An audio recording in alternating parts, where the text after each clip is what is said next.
Ya, la idea que tuvimos para estructurarlo de hoy día era hacer como un barniz de todo lo teórico y esta presentación dice relación con de qué manera abordamos o llevamos a la práctica todo eso que hablamos en lo concreto que hacemos en el hospital. Que de pronto uno tiene poca idea o siente que el concepto está muy lejos de lo que hacemos. Y no está tan lejos de lo que hacemos. Lo que pasa es que cuando las cosas se van haciendo parte del quehacer, uno ya las siente menos teóricas y de repente es bueno puntualizar y tener claridad de dónde estamos situados para hacer algunas de las actividades que hacemos. Y en realidad no se me ocurría como artículo y se me ocurrió que los planes de mejora como herramienta de gestión de calidad para nosotros en el hospital. Y ahora no funciona. También que no había funcionado antes. Ya, entonces hoy día lo que vamos a ver, muy general, cuál es el objetivo de la evaluación en salud, de evaluar los sistemas de monitoreo que tenemos en el hospital, que tiene que ver con indicadores y tiene que ver también con incidentes relacionados con la seguridad de los pacientes, que es lo que la doctora les mencionó, que dice relación con eventos adversos, eventos centinela, que en realidad el concepto correcto es que son incidentes relacionados con la seguridad de los pacientes y los planes de mejora, como los estructuramos, no en lo teórico, sino ya con ejemplos, cómo los implementamos y cómo hacemos seguimiento de eso posterior. Entonces, lo primero es para qué evaluar. Eh, y todos sabemos que desde la definición, evaluar es para conocer la situación real respecto de un estándar, respecto de un ideal, respecto de un umbral que nos planteamos. Pero también está situado porque las apreciaciones suelen dar ideas equivocadas en algunos casos y en otros casos imprecisas. Yo la clase anterior en la que fui, me parece que les comentaba que a nosotros nos pasó eso con el CUDIR, que creía que lo estábamos haciendo pésimo, entonces hicimos una evaluación cruzada, porque había que reestructurarlo todo. Esto fue el año, no sé, 2005, no sé, ya no sé qué año. Y cuando hicimos la evaluación cruzada nos dimos cuenta que lo estábamos haciendo bien. En realidad, no estábamos haciendo el hospital, me refiero. Todos los profesionales que aplicaban el CUDIR lo estaban haciendo de verdad bien y estábamos muy acercados a lo que era el riesgo de dependencia de los pacientes. Entonces, así como nos podemos encontrar con importantes debilidades que son una oportunidad de mejora, también nos podemos encontrar con que estamos poniendo toda nuestra energía y todo el acento en algo que a lo mejor ya no lo requiere porque es un proceso que está más asentado. Y entonces tenemos que fijarnos en otras cosas. Y la evaluación, por supuesto, permite identificar riesgos, nos entrega información para tomar decisiones, informadas, obviamente, para gestionar, para establecer medidas, y todo eso tiende a que demos una atención más segura. Como les explicaba la Anita, como les contaba respecto de esto de la calidad técnica y la calidad percibida, que hoy día las dos cosas tienen relevancia porque los pacientes también, su satisfacción tiene que ver, por un lado, con la parte técnica, pero por otro lado también con la satisfacción de algunas cosas a las que nosotros no les damos tanta importancia, como el saludar, como informar, como dar indicaciones adecuadas, como darnos el tiempo de explicar, y además de darnos el tiempo de explicar, darnos el tiempo de chequear si es que nos entendieron, porque siempre hay tres versiones, la mía, la tuya y la real, la verdadera. El paciente a veces no entiende nada y nos quedamos tranquilos porque le entregamos un documento, un epicdicio, un carnet de alta, lo que sea. Entonces, si bien nuestra gran responsabilidad es la calidad técnica, porque solo nosotros podemos hacernos cargo de eso, también nos tenemos que hacer cargo de la calidad percibida. Entonces, ¿de qué forma evaluamos? Lo primero es que tenemos que decidir qué vamos a evaluar. Hay muchas cosas que podemos evaluar. Muchos indicadores, muchos aspectos, muchos procesos, muchos procedimientos. Entonces tenemos que establecer algún criterio. ¿En base a qué vamos a evaluar? ¿Cómo lo vamos a definir? ¿En base al impacto que tiene? Porque hay, por ejemplo, procesos o procedimientos que son muy riesgosos, infrecuentes, pero muy riesgosos. Por lo tanto, no podemos dejar de evaluarlos, a pesar de que sean infrecuentes. Además de que, como lo hemos conversado, aquellas cosas que hacemos poco, tenemos menos expertise en ello. Eso es un hecho de la causa. Entonces, También tenemos que estar mirando eso permanentemente. Puede ser reactivo a un riesgo detectado, porque por alguna situación detectamos que tenemos una debilidad, o hay un incidente relacionado con la atención que hace que vayamos a mirar los procesos que están relacionados con ese incidente y allí vamos a encontrar probablemente, como lo comentaban antes, más de una causa y por lo tanto más de un área que hay que abordar para poder intentar disminuir la probabilidad de que algo de una situación de ese tipo vuelva a ocurrir. ¿Cómo evaluar?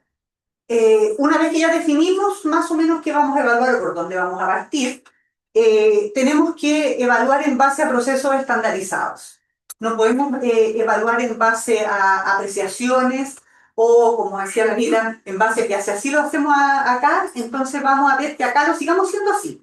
No, tenemos que conocer el estado del arte, tenemos que, si tenemos protocolos, tenemos procedimientos formalizados que ya han revisado cuáles son la medicina basada en la evidencia, la matronería basada en la evidencia, todo esto que hoy día tenemos mucho más al alcance con la tecnología, ya tenemos protocolos, guías clínicas, tenemos procesos definidos, fantástico, partimos por ahí.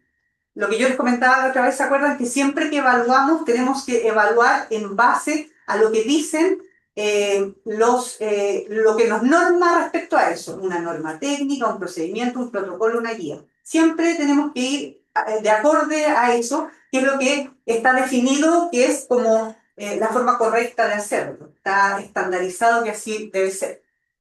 Y lo otro que tenemos que generar una herramienta para poder evaluar.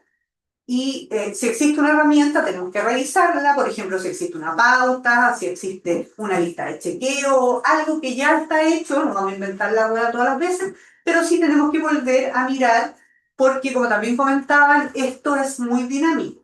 Se van conociendo cada día cosas distintas. De hecho, si uno mira procedimientos que hoy día se hacen de una determinada manera, y los que son más viejos miramos cómo lo hacíamos al principio, nos damos cuenta que hay un par de cosas que probablemente eran muy relevantes que ya sabemos que no tienen ningún impacto, o al revés, un par de cosas que no le dábamos ninguna importancia y que no revisábamos y que hoy día está estudiado y está validado que sí tienen mucho impacto en el resultado para el paciente finalmente. Entonces, tenemos que generar una herramienta, validarla si es una herramienta nueva y si no actualizar o al menos revisar y validar nuevamente las herramientas que vamos a utilizar. ¿Y con qué metodología? La metodología tiene que ver con todo eso que, bueno, los que son supervisoras respecto de indicadores, hoy día tiene que ver con que estemos evaluando una muestra que sea representativa, que estemos usando herramientas que son validadas, tenemos que además respaldar la metodología de manera que sea replicable, ¿verdad? Que si yo aplico esto mismo en otro lado, yo lo puedo replicar y no porque acá lo hice de una manera. Tiene que ser, al final, no es un buen ejemplo, pero como una receta de cocina. Si yo les digo, mira, yo le echo un poquito de todo, ustedes no van a poder replicar eso. Pero si eso está establecido, cómo se hace, yo voy a poder replicarlo y por lo tanto voy a poder comparar los resultados de esa misma herramienta que está en cualquier lugar. También tengo que definir algunas cosas como quién lo va a realizar, quién va a ser el responsable, porque siempre debemos saber a quién le vamos a pedir cuenta de las cosas. Más allá de que yo delegue, o la supervisora delegue, delega la actividad, pero no delega la responsabilidad. Y por eso es importante que haya un responsable, porque a ese responsable se le pide cuenta de la actividad, en este caso, de la evaluación, de la supervisión que definimos hacer. ¿Con qué periodicidad lo vamos a hacer? Porque si no establecemos eso, a lo mejor yo entiendo que había que hacerlo una vez al mes y no sé, la Romy entendió que había que hacerlo una vez a la semana, y pongo ese ejemplo porque ella es más estricta que yo, ella es más disciplinada que yo, y alguien entendió que era cuando se fue.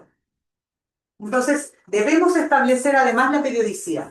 Tenemos que además, esto tiene que ir de la mano cuando estamos estableciendo lo que vamos a hacer, cuando estamos como en la parte teórica, armando el proceso, tenemos que definir también que va a haber un análisis asociado a esto. Si bien es cierto, para acreditación, ya que estuvimos hablando de eso, para acreditación nosotros podemos mostrar en términos de resultado de los indicadores, solo el resultado. ¿Se acuerdan que para acreditación mostramos la otra vez hicimmo del CISPU cuando mostramos solo los resultados porque era más fácil, era un cuadrito donde estaba el indicador, numerador, denominador, el porcentaje cumplido. Y así estaban todos los indicadores. Entonces, claro, en una o dos hojitas teníamos todos los resultados de los indicadores. Porque en este estándar que hoy día está vigente, lo que nos piden es evidencia de la evaluación periódica. No nos piden análisis, no nos piden plan de mejora, nada. Esa es una patita que, como la esbozó la Anita, viene con el nuevo estándar.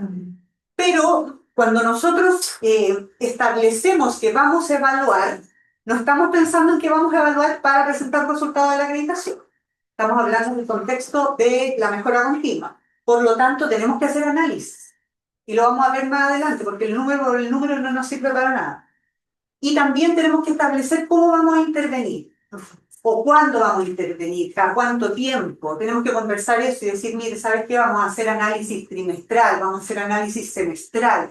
Y tenemos que tratar de ser lo más realistas, si bien estrictos, pero realistas porque sea posible, porque uno suele ser muy entusiasta cuando está planificando.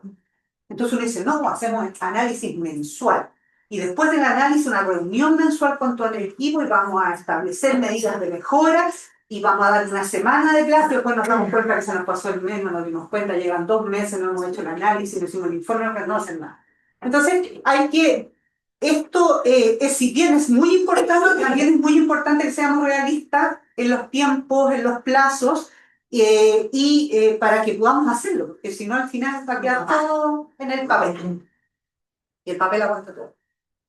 Entonces, de las grandes herramientas que utilizamos para evaluar está la supervisión, que es lo que nosotros más utilizamos para los indicadores. Y la supervisión es una herramienta que permite garantizar el cumplimiento de las normativas o los protocolos. Ese es el objetivo final. Lo primero que nos permite es saber cuánto nos estamos desviando del procedimiento, el protocolo, la normativa que rige a ese procedimiento. Y es una herramienta valiosa de mejora continua, es una herramienta que hay que usarla permanentemente, porque si no, no cumple el objetivo de la mejora continua, que es que sea permanente. Y actúa en sí mismo como un mecanismo de control que ayuda a optimizar los procesos, alinea las tareas con los objetivos, fomenta un entorno de trabajo positivo y tiende a mejorar la calidad. Ahora, esto de fomentar un entorno de trabajo positivo es siempre y cuando seamos estrictos en la forma de hacerlo, porque la supervisión, por definición, es un proceso formal.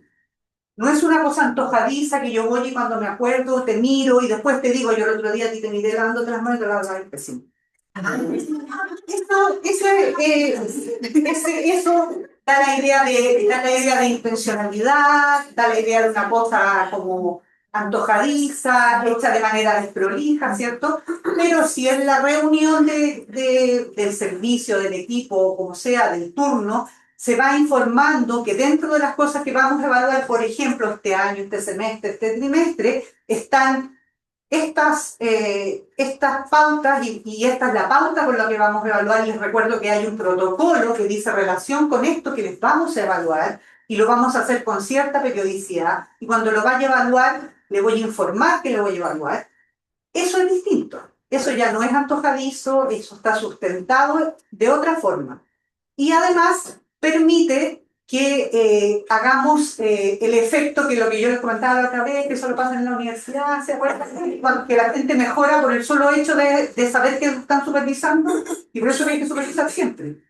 Que el efecto Horton, que es esto de que me están mirando lo hago bien, sí, pero me miran continuamente, lo voy a empezar a hacer bien, bien, bien, y finalmente la práctica se va a ir haciendo habitual.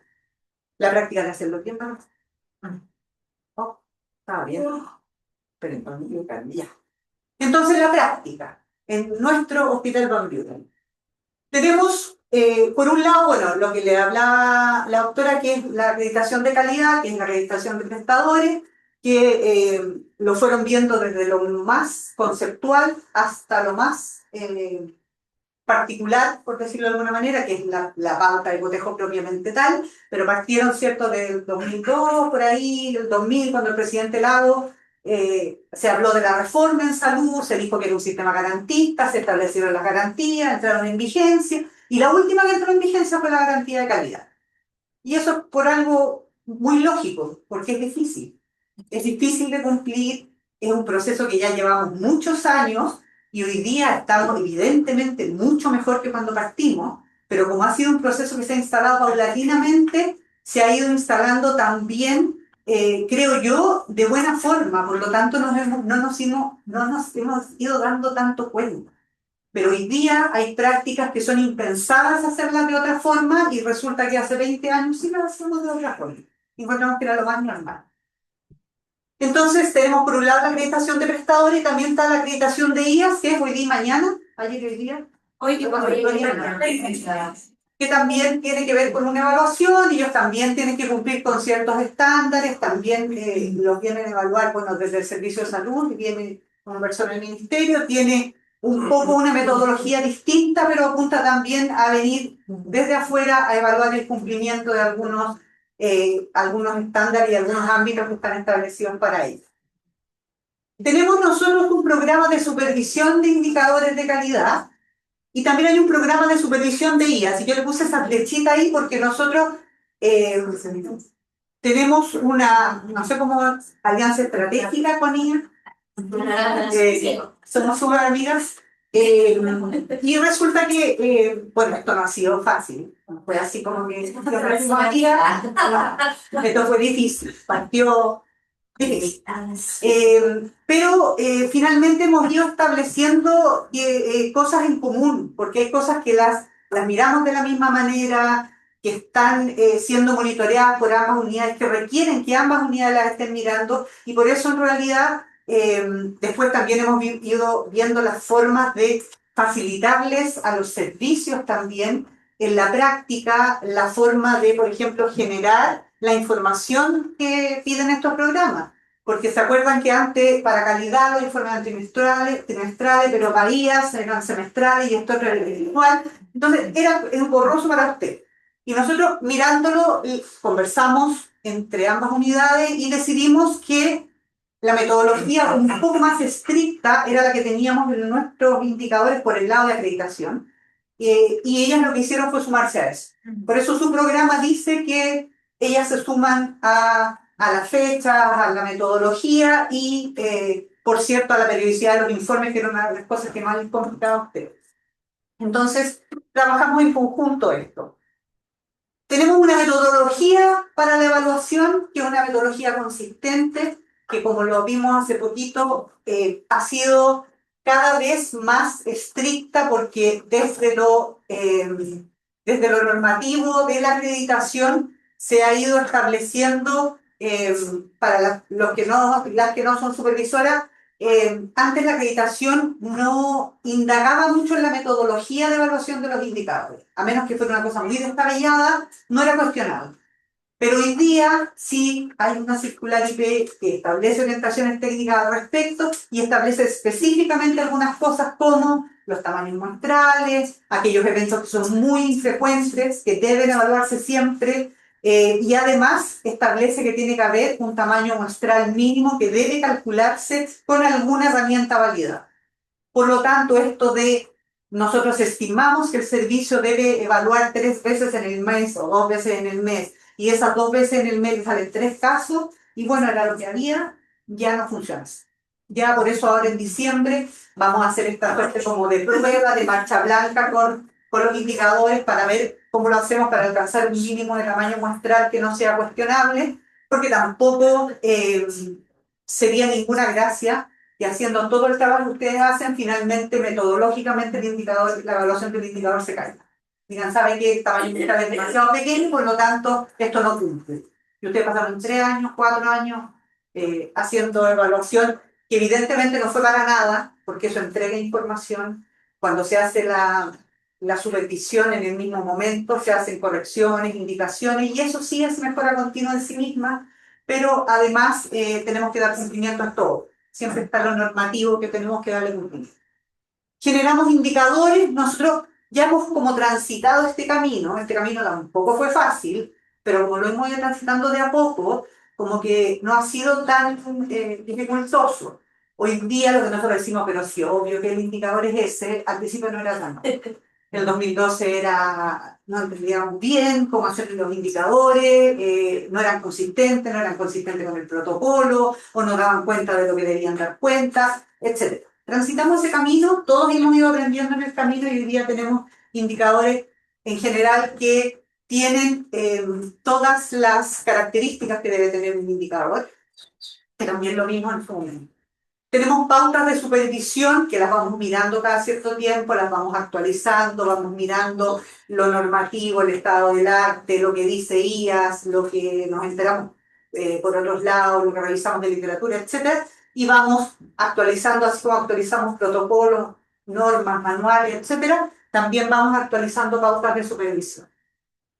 Después generamos análisis y propuestas de mejora que incluso en los informes de los indicadores de acreditación, lo que se hace al final es un plan de mejora, es un mini plan de mejora, que nosotros lo que les pedimos es que ese sea como bien acotado, específicamente a lo que ustedes detectan que está fallando, de manera que se genere como una herramienta precisa para abordar lo que se tiene que abordar. ¿Ya? Porque cuando uno dice plan de mejora, siempre piensa en un mega plan de mejora y no necesariamente tiene que ser así.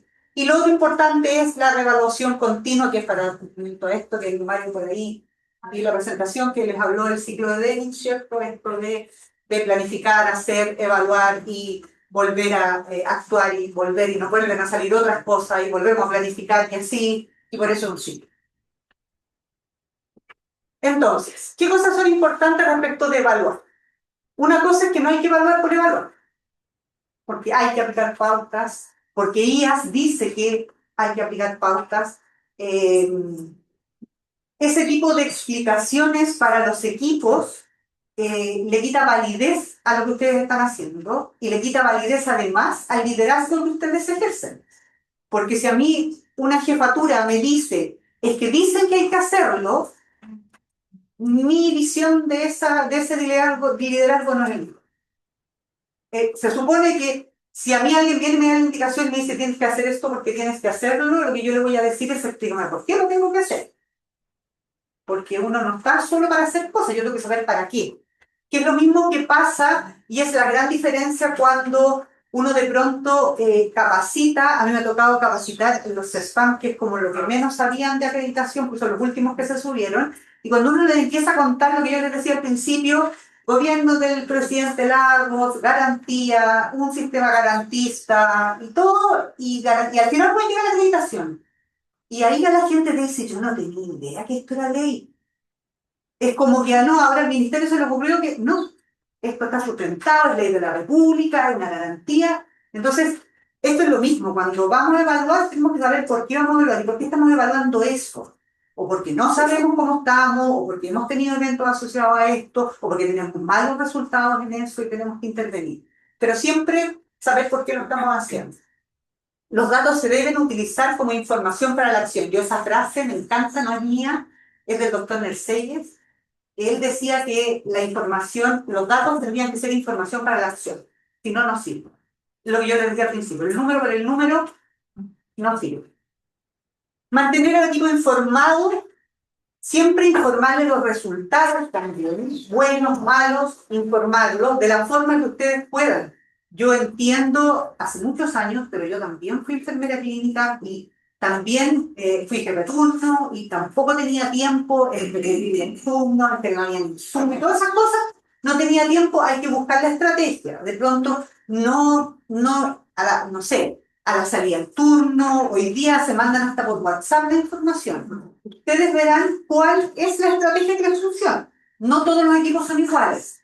Tienen que buscar lo que a ustedes les resulte más operativo, pero siempre informando resultados. Las medidas que se adoptan cuando algo es factible de mejorar, qué es lo que estamos haciendo para mejorarlo. Y después, ¿cuál es el impacto de las intervenciones realizadas? Que también fallamos en eso.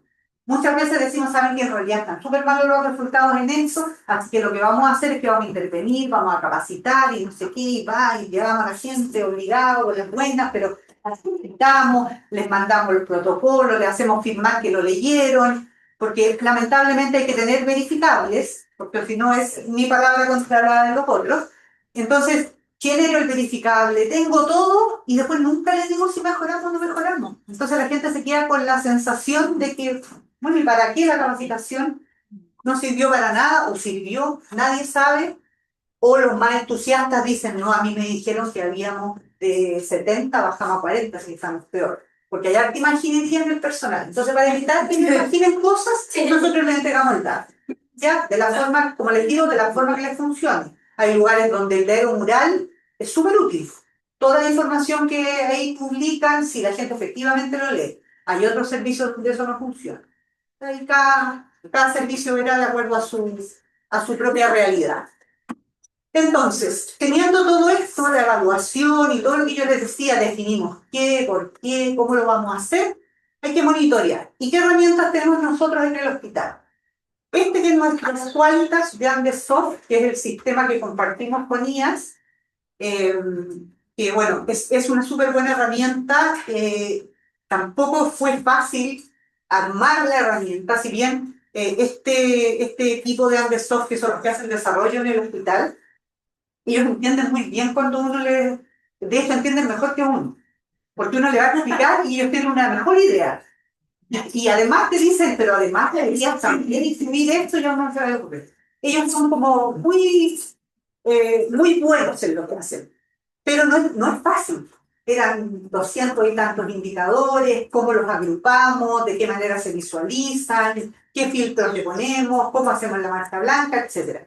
Pero finalmente tenemos este que es nuestro sistema de indicadores, que es para el monitoreo, que tenemos los indicadores de calidad, tenemos los que están incluidos en los indicadores de acreditación, y tenemos los indicadores de ellas, que algunos se comparten también con los indicadores de acreditación. ¿Y para qué nos sirve esto?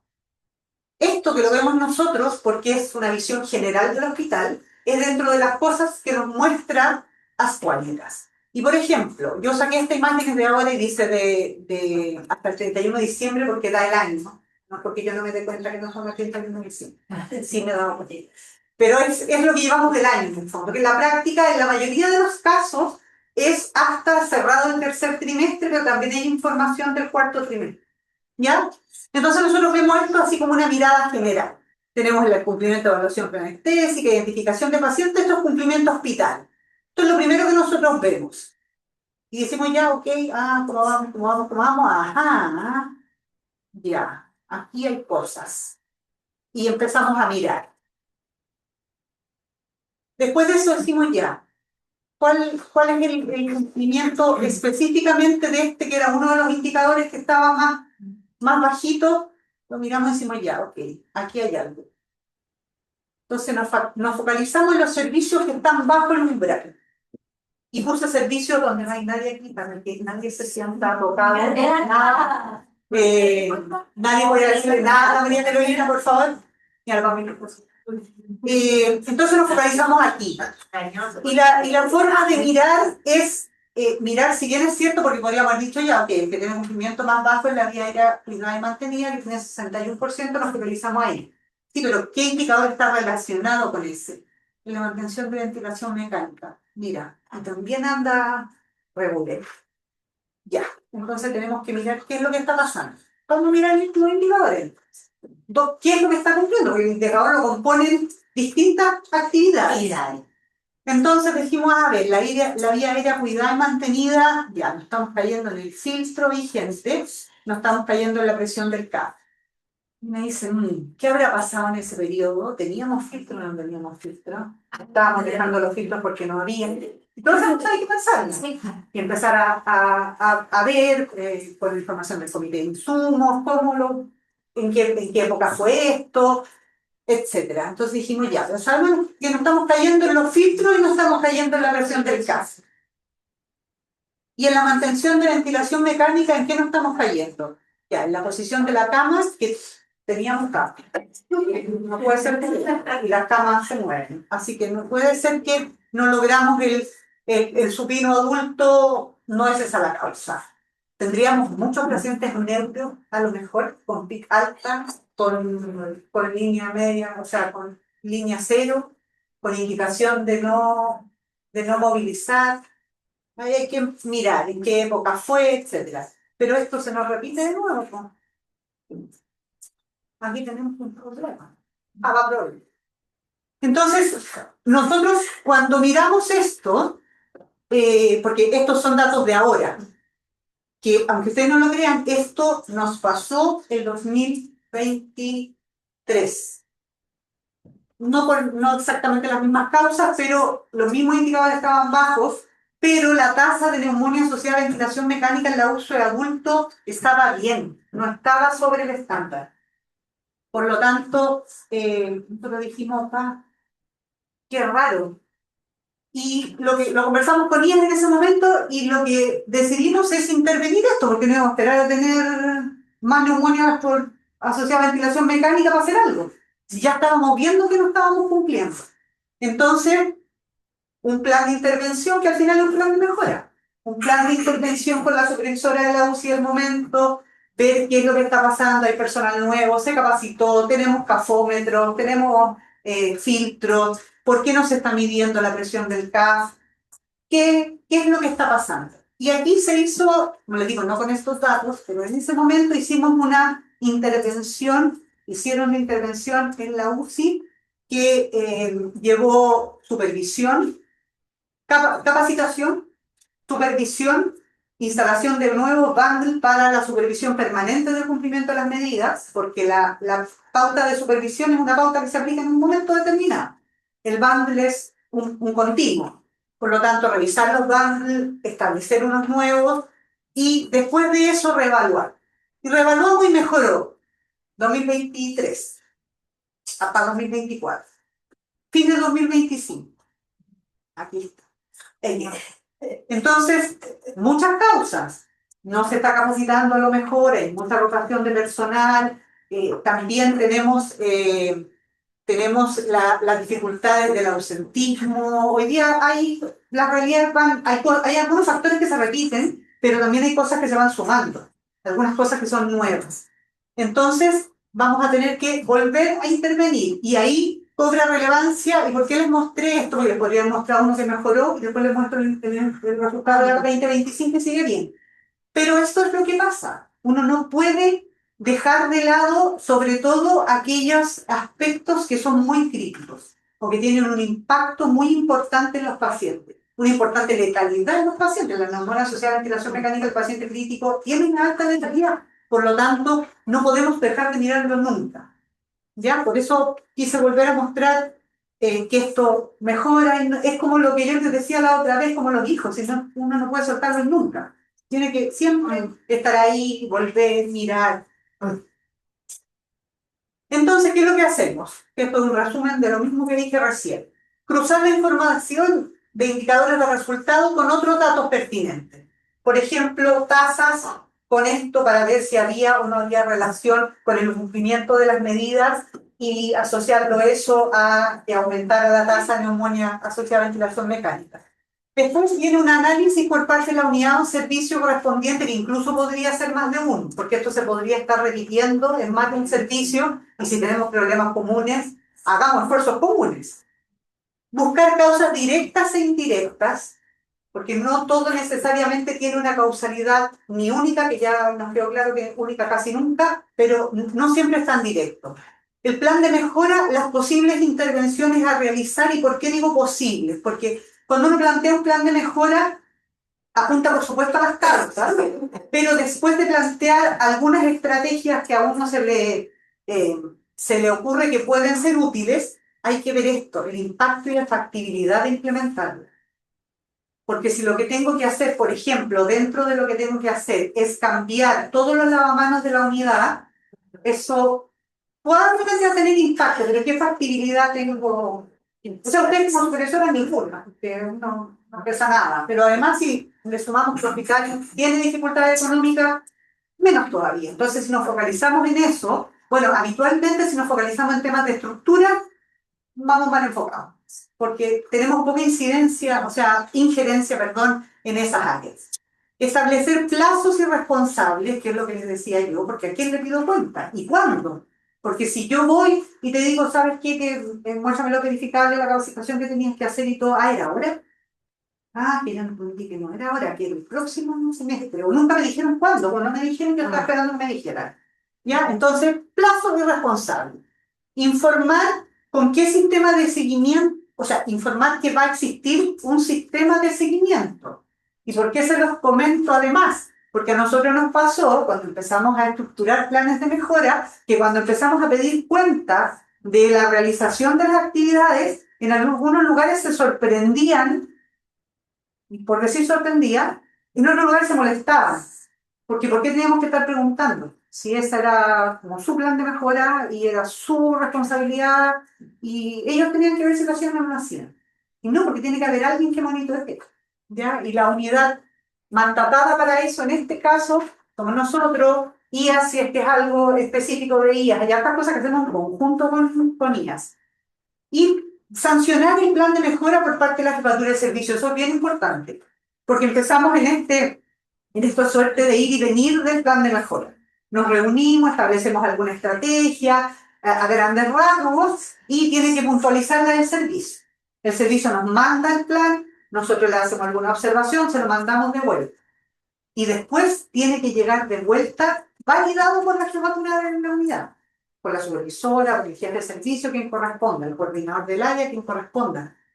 Y esto es porque le da formalidad, pero además también es útil para hacerse cargo. Por un tema de idiosincrasia en este país, el tema de firmar algo, como que le da un peso distinto, como si dijera mi nombre nomás no fuera suficiente. ¿Qué otras fuentes de información? Porque eso es lo que estamos mirando, los indicadores, lo que evaluamos siempre. ¿Qué otras fuentes de información tenemos? La que sale desde los incidentes relacionados con la seguridad de los pacientes. Esto lo sabemos, lo deben haber mirado entre lo que es un casi incidente, que es lo que los gringos dicen un near miss, o incidentes que no tienen ningún daño, a los que tienen un daño leve, a los que tienen daño grave, que puede ser un adverso grave o un sentinel, dependiendo de cuál sea el caso. ¿Cómo lo hacemos? Tenemos un sistema de vigilancia de eventos adversos en el hospital, que está en intranet, que está en el icono de calidad, ahí se hace la notificación. Pero también eh, lo tomamos desde los incidentes sin daño, no solo los eventos sentinel. Y este es un ejemplo de real, acá, Hospital San Felipe. Este año, a principio de año, en ese periodo de tiempo, se administró Avastin intravítrea vencido a 30 pacientes. ¿Ya? No estaba sumamente vencido, pero estaba vencido. Y en lo estricto, bueno, se dieron cuenta, notificaron, llamaron y todo, hicieron las notificaciones y establecimos de qué manera, primero revisamos los procesos, cómo llegó el Avastin vencido a permanecer ahí sin que nadie se diera cuenta que estaba vencido, cómo se entregó el Avastin vencido a la pabellonera, cómo la pabellonera le entregó el Avastin vencido a la arsenalera se lo entregó al cirujano y el cirujano administró el Avastin. Entonces revisamos como todos los procesos que estaban relacionados con esto. Y esto tenía que ver con, se los voy a decir a grandes rasgos, por ejemplo, que retiraban una cantidad de Avastin que no tenía relación con la cantidad de prestaciones que daba. Dicho de manera sencilla, retiraban mucho Avastin y quedaba almacenado durante un tiempo importante. Otra de las cosas importantes era que no había un sistema estandarizado de chequeo de vencimiento de los fármacos, en este caso los fármacos refrigerados, como en el caso de la vacuna. No, sí se revisaban, de hecho, como suceden las cosas, la técnico encargada de clínica del pabellón, la oficial, revisaba todos los viernes, porque ella se estableció que lo hacía todos los viernes. Y ella tenía una planillita, firmaba ella sola y todo. Pero esto, ¿cuándo pasó? Cuando salió de vacaciones y después se vuelve licencia la técnico de nación. Entonces, la que quedó por ella, nadie le dijo que tenía que hacerlo. Todos concordamos y que, oye, pero sí, pero nadie, por lo tanto, no había ni una exigencia, ni una rigurosidad, ni estaba establecido. Y además, ella tenía todo el derecho de haber pensado que alguien más lo iba a hacer. Por lo tanto, no se supervisó. Otra cosa es que tampoco había ningún sistema como de alerta para el abastín que estaba próximo a vencer, ni tampoco se le ponían, por ejemplo, letreros grandes con la fecha de vencimiento. Ah, y lo otro que está asociado a esto, para que ustedes vean cómo pasan las cosas, es que eso existe. Eh, Además, la paramédico que está siempre en el pabellón puso 26, era 0126. Porque esto los abastín vienen como en un dial donde vienen varios. Entonces ella pegó afuera un cartelito donde decía 0126. ¿Y qué interpretó la técnica que se quedó por ella? Que vencía. Obvio. No, 27. venció el 26 del año en curso, obviamente, del 2025. Entonces, que no la creo. Entonces, ustedes ven, se van dando todas esas situaciones, porque tampoco estaba estandarizado, le vamos a poner la fecha al vial de Bastini, le vamos a poner la fecha con el día, el mes y el año. O vamos a poner enero, escribir enero 2026, nada de eso estaba estandarizado. Entonces se dieron todas las condicionantes posibles, sumado por supuesto a que alguien no chequeó, el otro no chequeó, el otro no chequeó, estamos de acuerdo. Y además de eso, existía un sistema donde la pabellonera iba al sector de clínica y sacaba los abastín que necesitaba. No había ni una solicitud, ni un contrachequeo, un registro, de decir para qué paciente yo anoto acá que le entregué el abastín lote tanto, semancito, para este paciente, no se ocupó, me lo devuelven, yo anoto en observaciones que me lo devuelven, nada de eso estaba establecido. Entonces, establecimos un montón, esto es el resultado de un trabajo no menor, porque al principio esto, claro, es como una lluvia de ideas, todo el mundo opina, se empiezan a hacer cosas sobre la marcha, porque evidentemente cuando sucede un evento, ustedes toman medidas inmediatas, no van a esperar a que les validen el plan de mejora para hacer algo, hay algunas medidas que son inmediatas. Entonces, entre las medidas que ya tomaron y las que creían que eran buenas, pero después nos dimos cuenta que no servían, etc. Entonces se instalaron carteles alusivos a la administración de medicamentos, la administración segura, se rotuló de manera legible el empaque exterior, estandarizado cómo se iba a rotular, se estableció una supervisión semanal de cumplimiento del almacenamiento de abastín, que incluía la fecha y además el FIFO, que estuvieran efectivamente primero los que iban a vencer primero y después los que iban a vencer después. Se establece una revisión semanal de la fecha de vencimiento de los abastín que están almacenados en el pabellón, en la bodega. Se estableció una entrega de abastín por el encargado de bodega, ya no era autoservicio, ya no llegaba la pabellonera a sacar del refrigerador, era contra cuaderno, registro para qué paciente, el día, etcétera, el lote, y eso se debía hacer por parte del encargado de bodega. Se estableció una planilla de control de medicamentos administrados, donde estuvieran todos esos datos que ustedes ven ahí, que además sirve para hacer seguimiento, porque hoy día no tenemos ningún sistema de trazabilidad ni de medicamentos, ni de dispositivos médicos, ni siquiera. Eso es lo que la norma técnica de tecnovigilancia exige, que nos van a venir a evaluar el delito y no tenemos. Establecer el retiro de abastín de farmacia por 5 diarios aproximadamente, y esto en relación a lo que está programado para el día siguiente. Que tuviera relación, porque también los oftalmólogos se van con vacaciones o con licencia, y de repente no va a haber administración de abastín una semana completa, 10 días, y se iban a retirar el abastín igual, entonces no sobreestoqueamos. Y realizar capacitaciones al menos 2 veces al año en relación con la administración segura de medicamentos. Entonces, todo esto se definieron como actividades, se establecieron los responsables, un plazo y cuáles iban a ser los verificados. ¿Cómo yo doy cuenta de que esto efectivamente se hizo? Como ven, que los carteles tuvieran, que se entregara contrafirma de esta indicación a la encargada de bodega, que tuvieran las pautas, que dieran cuenta de que se estaba haciendo la supervisión, la planilla de vencimiento de abastín también tenía que estar implementada, entrega de indicaciones a encargada de bodega y que la reemplace con la firma y un sistema de registro, la planilla de registro implementada, consolidado de medicamentos desde farmacia para verificar que estamos cumpliendo con esta entrega que que dijimos que iba a ser acorde a lo programado, y el acta de asistencia y los temas tratados durante las 2 veces al año en estas capacitaciones que establecen.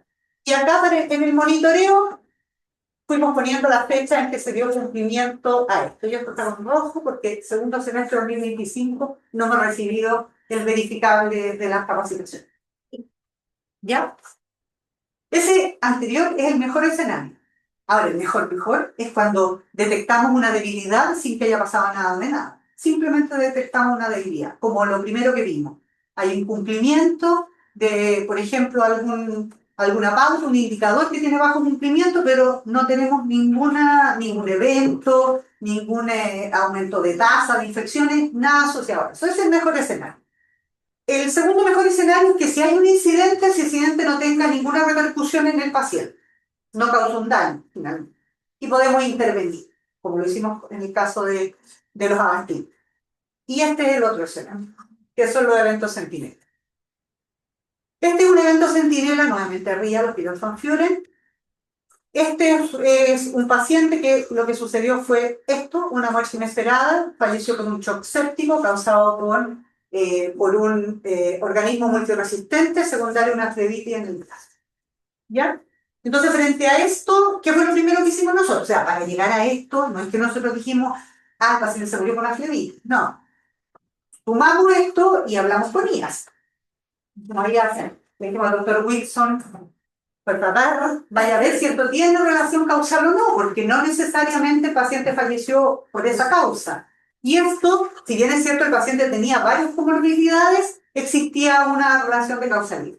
Por lo tanto, esto se verificó y se hizo el análisis. Y el análisis no es para que lo lean, pero el análisis del caso clínico y cómo se manejó con el paciente es para que ustedes entiendan que detrás de cuando nosotros vamos a decirle, mire, ¿sabe que hemos detectado estas debilidades? No es porque nos hayamos sentado y hayamos dicho, mire, ¿sabes que yo creo que esa vía no debe haber estado vigente? Y yo creo que nos están pincelando, y yo creo, no, esto no es imaginería. Nosotros revisamos datos, fichas, exámenes de laboratorio, lo vemos con IAS, en este caso, digamos, como tiene que ver con algo infeccioso. ¿Cuándo llegó el paciente? ¿Dónde le instalaron la vía? ¿Qué accesos tenía? ¿Cuáles eran sus exámenes? Que si hay o no hay parámetros inflamatorios, cuándo llegó a la UMA, cómo se manejó en la UMA, tuvo picfebril, no, qué fue lo que salió en los cultivos, etc. Revisamos todo, la situación de emergencia, quién se retiró la vía, y después lo que pasó, que les comenté fue infectología, le cambió los antibióticos, etc. Que aquí, por supuesto, hay varias cosas, también hay cosas que tienen que ver con, por ejemplo, en algunos casos, con la indicación de tratamiento de los pacientes que tampoco es adecuada. Tiene que ver con el manejo clínico y eso también, pero eso lo revisamos por el lado donde hay que ver, porque también es una oportunidad de mejora.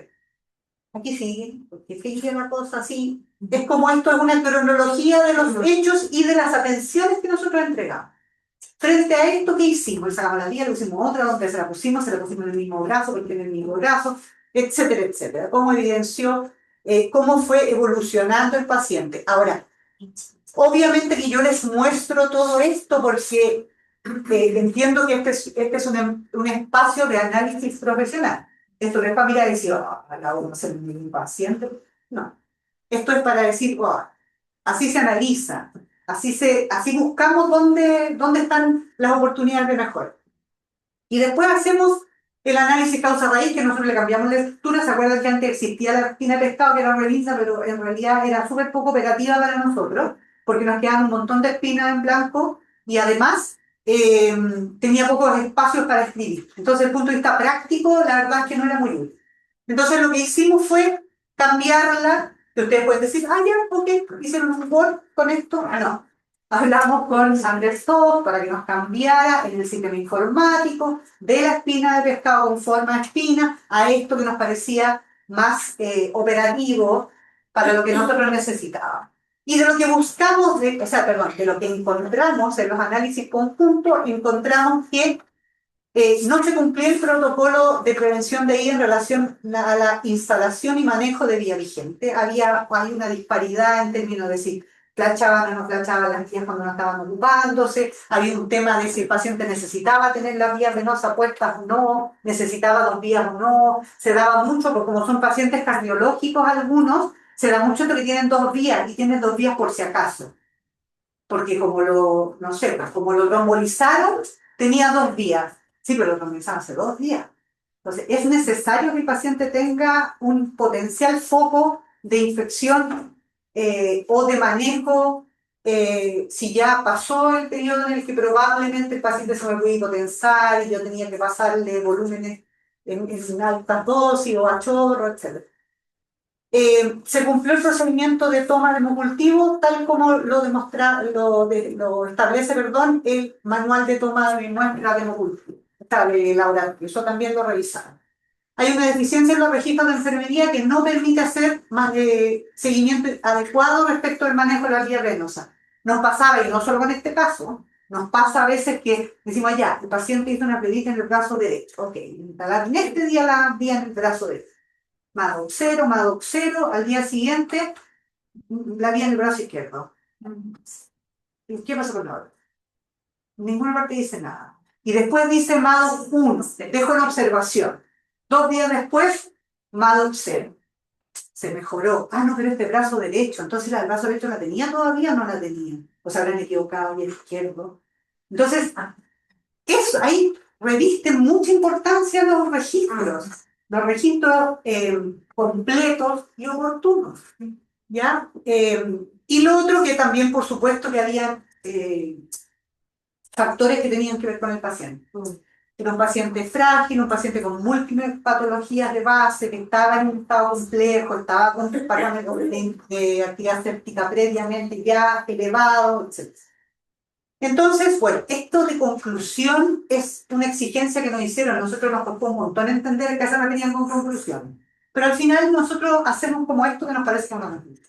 Y la verdad es que lo hemos mandado al MinSal y lo hemos mandado al Servicio de Salud y parece que era eso lo que esperaban porque quedó como que cumple con los requerimientos. Y en el fondo una adulta mayor con comorbilidad compleja que falleció por un shock séptico relacionado principalmente y no únicamente con una infección asociada a una vía periférica y el manejo previo y la instalación posterior no se realizó de acuerdo al protocolo institucional. Este es el plan de mejora con ocasión de todo ese análisis que ustedes oyen. Ese análisis, con la gente del servicio, con la gente de IA, lo que les comenté, y llegamos a estas actividades. Capacitación por IAS en el manejo correcto de vía venosa basado en el protocolo institucional, aplicar una pauta de supervisión de manejo y supervisar el registro del MADO al menos una vez por semana, no el MADO una vez por semana, supervisarlo una vez por semana.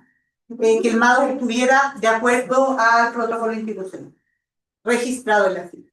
Aplicar pautas de supervisión de instalación de vía venosa mínimo 2 veces al mes a cada enfermera. Y esto además lo establecieron como meta de calidad, para que tuviera como más sustento y además porque nosotros entendemos que las metas de calidad deben estar orientadas a algo en que podamos mejorar. Entonces, tampoco que hagamos trabajo doble, nos sentamos de nuevo a pensar en una meta de calidad cuando aquí tenemos una debilidad y una oportunidad de mejora. Redistribución de funciones indicando que el manejo de las vías venosas debe ser por enfermedad, que dice relación con la administración de medicamentos y la vía venosa periférica. Y eso tampoco fue fácil. Conversaciones con el equipo, ustedes saben que hay temas con las sobrecargas de trabajo, etc. Supervisión incidental de administración de medicamentos al estamento de enfermería y desarrollar una instancia de revisión de los pacientes que tienen vía venosa para evaluar la pertinencia. Esto ha sido súper útil y lo hemos trabajado como meta de calidad con la UCIM, con los catéteres urinarios hace un par de años. Y se hacía revisión semanal. Y ahí iba la supervisora con el doctor Solesi una vez a la semana y pasaban por todos los pacientes que tenían catéter y veían, el doctor Solesi evaluaba la pertinencia de ese grupo. Y si a él le parecía que no era pertinente, lo hablaba con el médico tratante. De manera de que, además, ustedes saben que los PUC, esto es exponencial el riesgo de infección por vía catéter. Por lo tanto, es bien útil esto de la pertinencia, porque hemos encontrado harto, bueno, lo vemos un poquito, el por si acaso. Dejémoselo por si acaso. ¿Ya? Establecimos los responsables, establecimos también plazos y cuáles iban a ser los verificables con los que iban a dar cuenta del cumplimiento de este plan y el cumplimiento, que eso que no tenía fecha, pero bueno, el cumplimiento de esto, prácticamente todas las cosas están hechas y esta capacitación de IAS además la hicimos en conjunto, el grueso lo hizo IAS, pero una grabación muy buena porque además las chiquillas tenían fotos que habían tomado de vías venosas en ese mismo servicio y en otros, tenían registro de pacientes con vías venosas sin ninguna necesidad, que no había en realidad pertinencia de la indicación. Eh, por lo tanto, fue como bien práctico. No fue como la foto de la mano gringa, no. Aquí era la foto nuestra, de nuestro paciente. Por lo tanto, fue como bien bueno. Y ahí, además, porque se hizo por grupo, y en cada grupo fueron saliendo nuevas apreciaciones, nuevas inquietudes desde las mismas enfermeras respecto de la indicación médica en algunos casos y otros temas que esta capacitación se fue como enriqueciendo en el camino. Y además, las guías de ellas nos dieron un espacio en el cual nosotros aprovechamos de reforzar algunas cosas desde el ámbito nuestro de la seguridad y algunas cosas relacionadas con la notificación y el monitoreo de eventos adversos, que también fue bastante útil porque estaba la enfermera clínica, no estaba solo la supervisora. Entonces fue como bien bueno. Este es otro, nuevamente, Peter Van Furen, y esto es la irradiación de un paciente equivocado, radioterapia. ¿Ya? En este caso, lo que pasó es como pasan todas las cosas. Nuevamente, el queso suizo.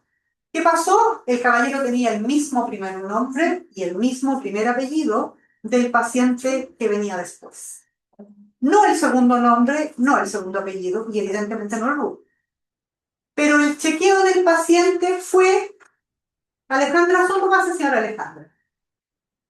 Y la señora Alejandra no tiene por qué viene a decirme, a ver, ¿qué apellido? ¿El otro apellido? No, además que ustedes saben que los pacientes asumen que son únicos, yo tampoco lo dudaría, bueno, yo menos, que tengo un nombre poco común, pero y fíjense que no me acuerdo el nombre, pero no era un nombre tan frecuente. O sea, no era el clásico Juan Fe, era un nombre no tan frecuente. La cosa es que ahí partió la cosa. Después llegamos adentro, el tecnólogo tampoco chequeó antes y todo se hizo en automático y el paciente fue irradiado con la planificación y la dosis de otro paciente. Entonces, una de las cosas fue actualizar el protocolo del manual de radioterapia agregando la verificación de la identidad del paciente, que es algo que cuando revisamos la primera vez el manual, que obviamente que lo hace radioterapia, es un tema súper técnico, nosotros solo revisamos algunas cosas que tienen que ver con cosas transversales de los procesos, no se nos ocurrió jamás querer poner que tenían que verificar la identidad del paciente para que la verificaran. No se nos ocurrió a nosotros, no se le ocurrió a radioterapia, a físicos médicos, a nadie. Socializar esto con los funcionarios, establecer y socializar un sistema de registro de verificación de la identidad del paciente dentro de la cartola, que hubiera un lugar donde haya que escribir que verifique la identidad del paciente.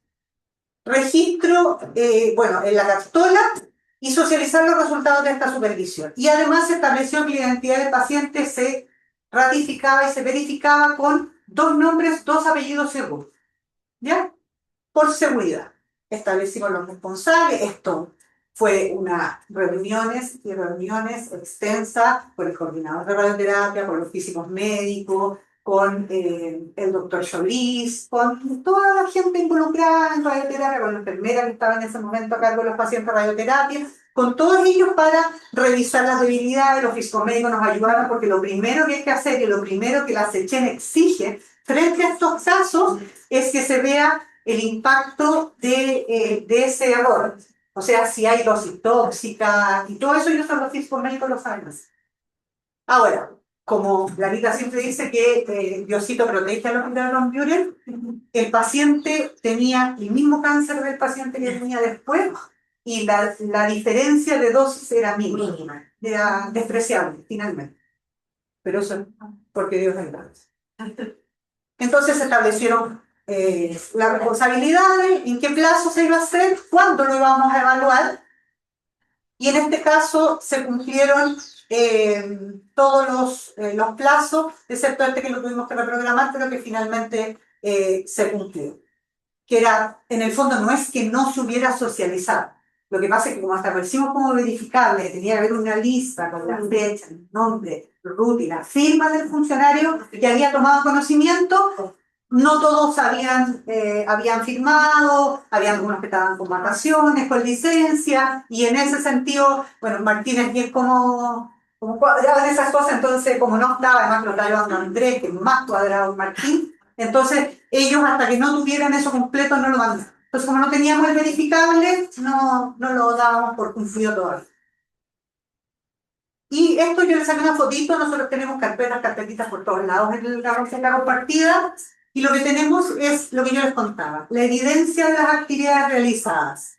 Entonces nosotros tenemos la notificación, las actas de todas las reuniones que hacemos, el plan de mejora que está en Word primero, porque el plan va, vuelve, bla, va, vuelve, lo que les contaba, y finalmente el plan que está en PDF, que ya está firmado por la jefatura, y esto que es el seguimiento del plan de mejora, que es un poco lo que yo les comenté, que hay algunos que están un poco más, con más información en las observaciones porque han habido otras cosas y dificultades, pero a mí me pareció que para temas de ejemplificación eran mejores estos casos.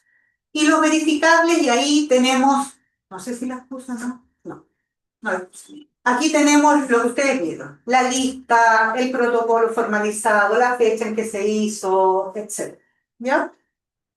Entonces, en resumen, y más allá de los conceptos, la evaluación a través de un monitoreo permanente es una es una herramienta fundamental para la mejora continua. Los equipos deben ser parte del proceso, lo que le corresponda a cada uno y lo que corresponda en cada momento. Tampoco, por supuesto, que es muy útil que le entreguemos información muy conceptual respecto de algunas cosas que los funcionarios no necesitan conocer. Como líderes del equipo debemos recordar que somos responsables de las acciones que son tendientes a garantizar la calidad de la atención que entregamos. Es parte de nuestra responsabilidad. Y lo otro, que es lo que yo les decía y lo recordé varias veces, es un trabajo continuo. Esto no termina nunca. Terminamos, abordamos un área y encontramos debilidades en otra.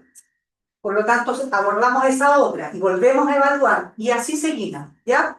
Pero en el fondo, lo que queríamos con la Anita entregarles en esta presentación es que se den cuenta de todo lo que hacemos, más allá de los conceptos. Porque cuando uno habla de plan de mejora, de auditoría y de todo eso, si auditamos las fichas cuando revisamos, auditamos información, hacemos trabajo conjunto con otras unidades, establecemos mejoras, reevaluamos, tenemos verificables, generamos mejoras. De hecho, cuando uno dice, o cuando uno mira para atrás y se da cuenta que hay tantos procesos que ya están instalados, es porque lo hemos hecho bien, porque lo hemos instalado bien. Cosas sencillas, desde que todos los pacientes estén identificados y otras cosas, ¿ya? Pero en el fondo eso era lo que queríamos que les quedara claro, que estamos haciendo muchas cosas, nos queda muchísimo por hacer, pero esto es un continuo.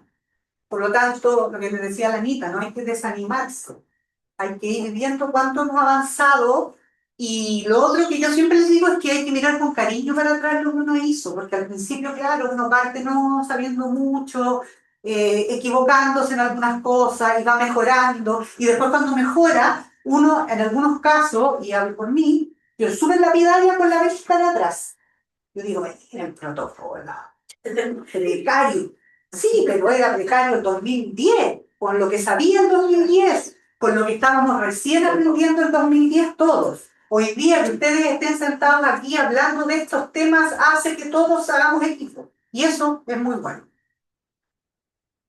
Bueno, eso yo siempre lo digo, porque hay que mirar más allá. No es la pauta, es la información, es lo que hacemos por eso. Por eso no hay que mirar el cielo. Eso.